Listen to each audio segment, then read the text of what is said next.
Hi everyone, welcome to Secrets of a Squid. I'm She. Today we're going to be looking at how to add pictures or shapes into a Jesmonite piece.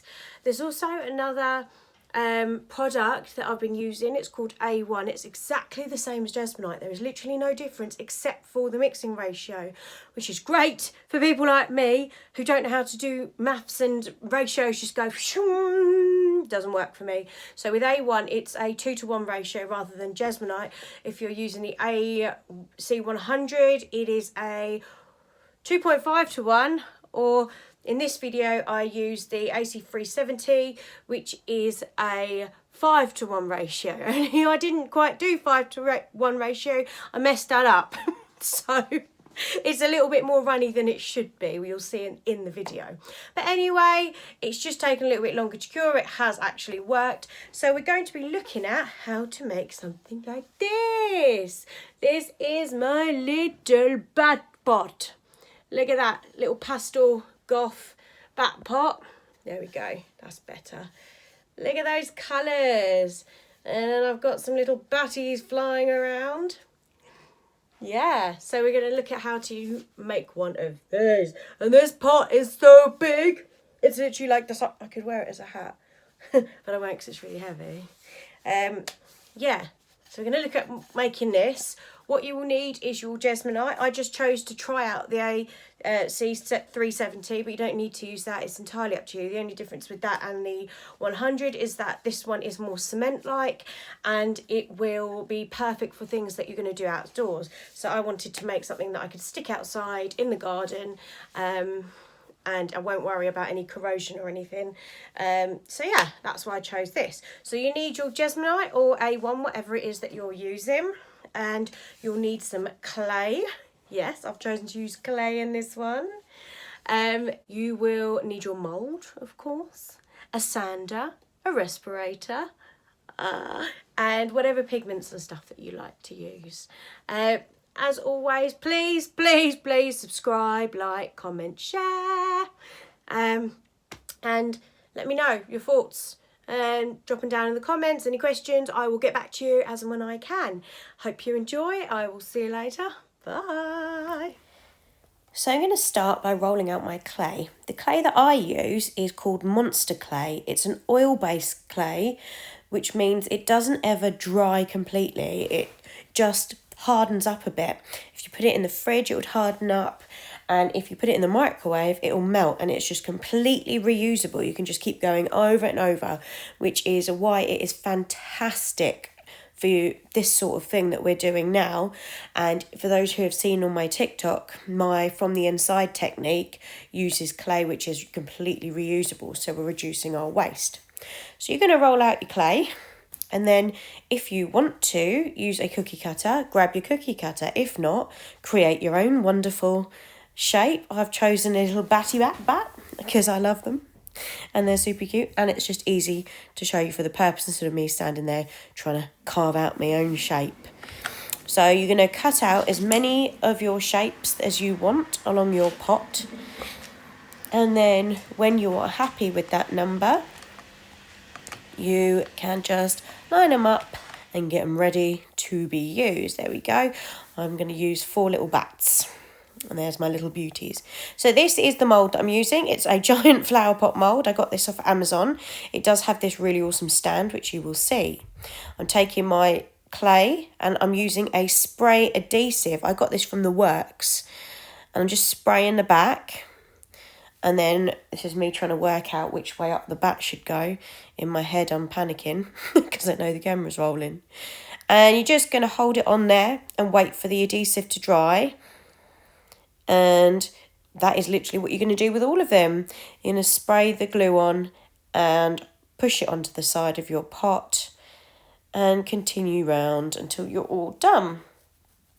So as you can see there, it does stay on and hold. Once they are all on, you're going to put your mould ready to be filled.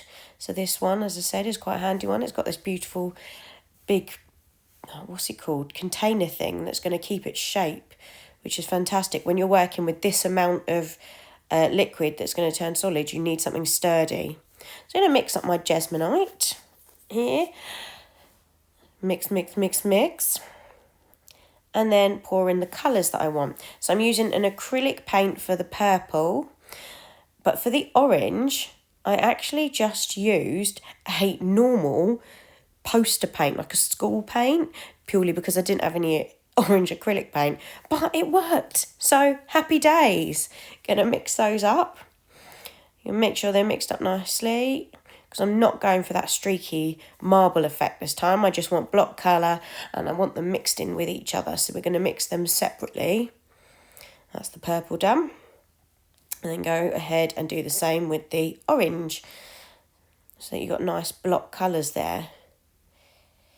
Obviously you don't have to do these ones, you do whatever you want. Okay, so what I'm doing now is I'm going to pour little bits of each colour into one pot. Yeah, so it's like a dirty pour. It will, because I'm not mixing them, they will stay separated and you will see how beautifully they spread out once you pour it into that mould. Looks a little bit blobby and cat-sicky there. You can see the bats are still stuck to the side of the mould. I'm just going to pour in all of that Jesmonite. Those clumpy bits are actually little bits of old Jesmonite, because I reuse my pots over and over again. Sometimes it gets bits in it, but hey-oh, it doesn't matter. It's not going to affect it. In fact, it's adding to filling it. I tend to keep my little offcuts and bits that are extra, and then I just use that as filler for larger pieces like this, just because it saves costs and we don't want to be wasteful, do we? Just scraping the last bits out there of those colours. And I want this completely filled all the way to the top, so I think this is going to need one more pot full. And there we go, that last one, just to bring it right up to the top. Look how beautifully those two colours have just merged and swirled together as they've been poured.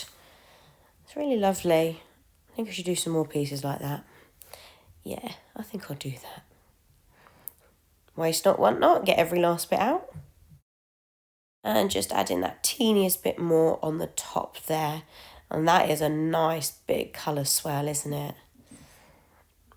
So once we've filled that up to the top, we're just going to leave that pot to dry.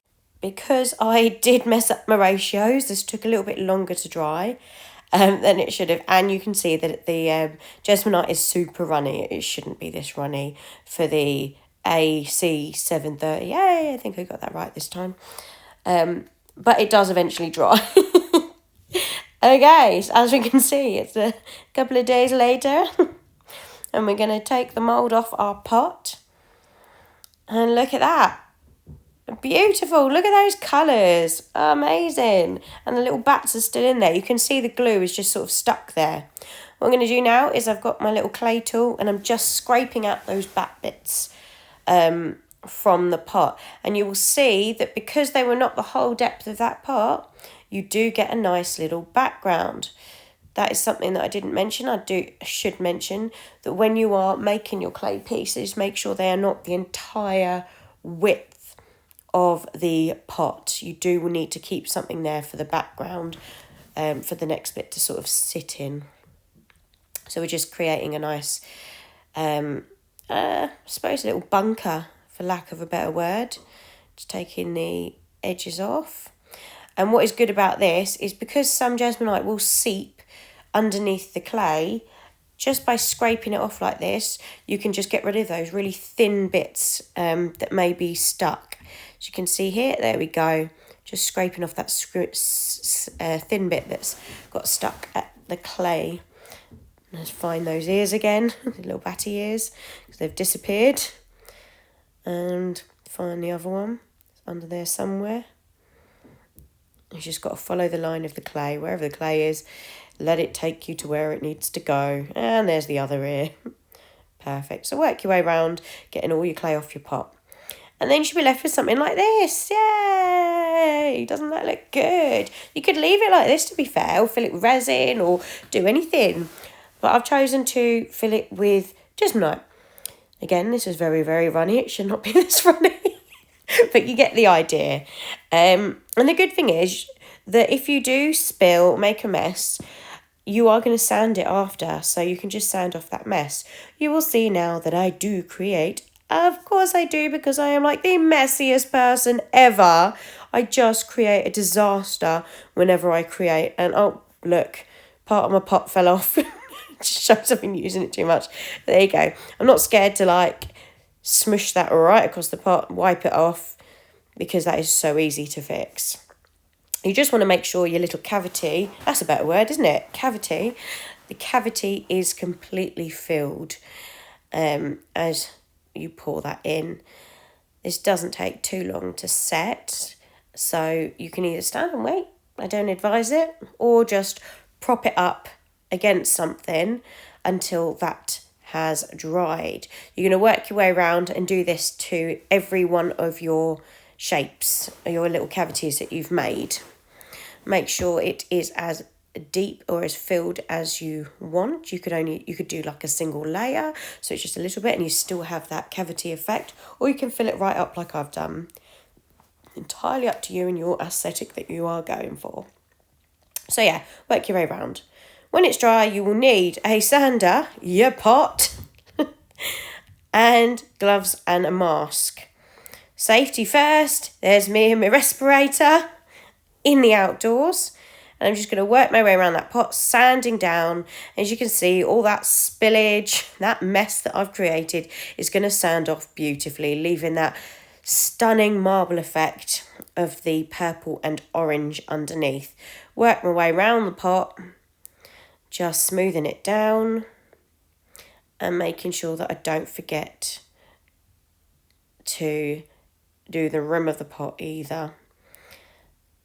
I want to try and get as much detail of those little bats visible as possible.